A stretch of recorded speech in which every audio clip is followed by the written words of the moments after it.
علماء اور طلباء کا مرتبہ آپ صلی اللہ علیہ وسلم سے پوچھئے، جنہوں نے یہ فرمایا ہے العلماء ورثۃ الانبیاء، کہ علماء انبیاء کرام کے وارث ہیں۔ بسم اللہ الرحمن الرحیم۔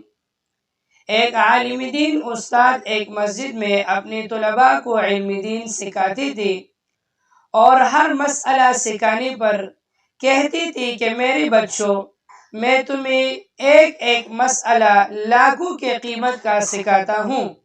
یعنی اپنے شاگردوں کو جو بھی مسئلہ سکھاتی تھی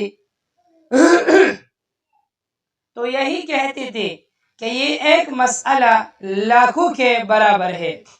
ایک مرتبہ ایک طالب علم کے جوتے کا تسمہ ٹوٹ گیا۔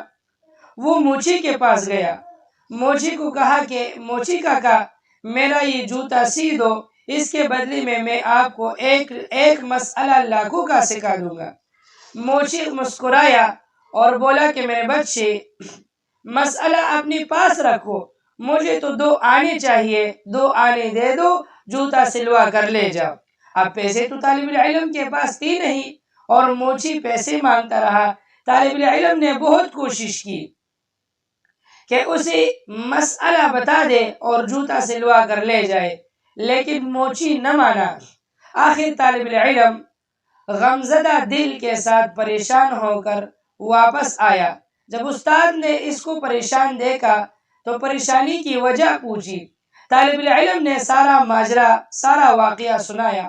استاد بہت ہوشیار تھا، اس نے طالب علم کو ایک ہیرا دیا اور کہا کہ یہ ہیرا لے جا اور سبزی منڈی میں اس کی قیمت لگانا، لیکن کسی کو یہ نہ بتانا کہ یہ ہیرا ہے، یہ موتی ہے، یہ اتنی قیمتی چیز ہے۔ طالب علم موتی کو لے گیا، سبزی منڈی میں ایک سبزی والے سے پوچھا کہ کاکا، اس کے بدلے میں آپ مجھے کیا دے سکتے ہیں؟ تو کسی ریڑھی والی نے کہا کہ یہ تو بہت خوبصورت اور نایاب پتھر ہے، میرے بچے اس سے کھیلیں گے، اس کے بدلے میں آپ کو 1 کلو آلو دے دوں گا۔ کسی نے پیاز دینے کا کہا، کسی نے ٹماٹر دینے کا کہا، کسی نے سبزی دینے کا کہا، کسی نے کیا اور کسی نے کیا کہا۔ طالب علم سارا ماجرا دیکھ کر سن کر استاد کے پاس گیا اور استاد کو سارا واقعہ سنایا۔ ابھی استاد نے کہا کہ یہ لے جا کسی سنار کے پاس اور سنار کو اس کی قیمت لگانے کے لیے بول دے۔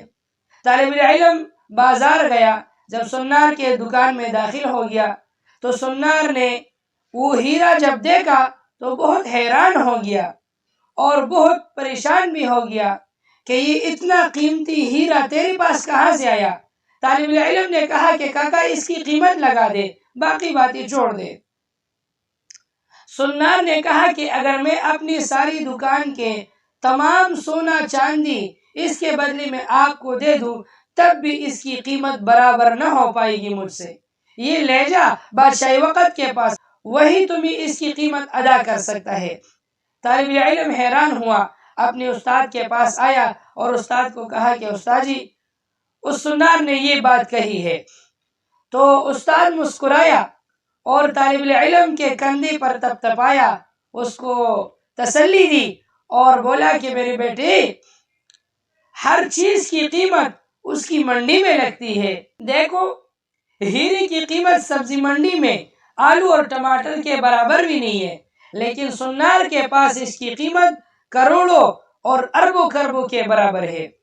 اس لیے تمہیں علم دین کا مسئلہ موچی کو نہیں بتانا چاہیے، کیونکہ اس کو کیا پتا کہ علم دین کے مسئلے کی کیا قیمت ہے۔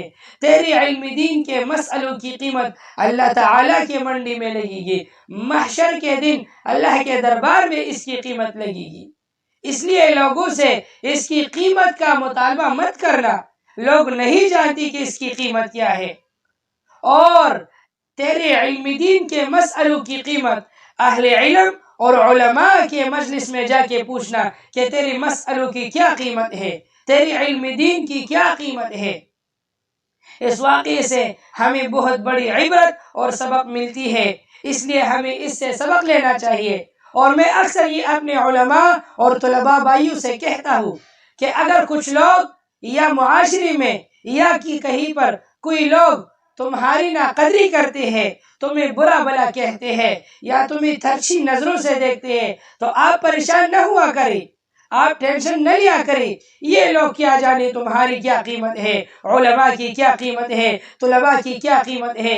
علماء اور طلباء کا مرتبہ آپ صلی اللہ علیہ وسلم سے پوچھئے، جنہوں نے یہ فرمایا ہے العلماء ورثۃ الانبیاء کہ علماء انبیاء کرام کے وارث ہیں۔ اس پیغمبر سے علماء اور طلباء کا مرتبہ پوچھئے جس پیغمبر صلی اللہ علیہ وسلم نے یہ ارشاد فرمایا ہے کہ طالب علم جب اپنے گھر سے علم دین حاصل کرنے کے لیے نکلتا ہے تو فرشتی اپنی پر اس کے قدموں کے تلے بچھاتی ہے۔ اس لیے علماء اور طلباء اللہ سے اپنی علم دین، اپنے نیک اعمال اور اپنے علم کے خرچ کرنے کا، حاصل کرنے کا، ثواب حاصل کرنے کا مطالبہ کرے۔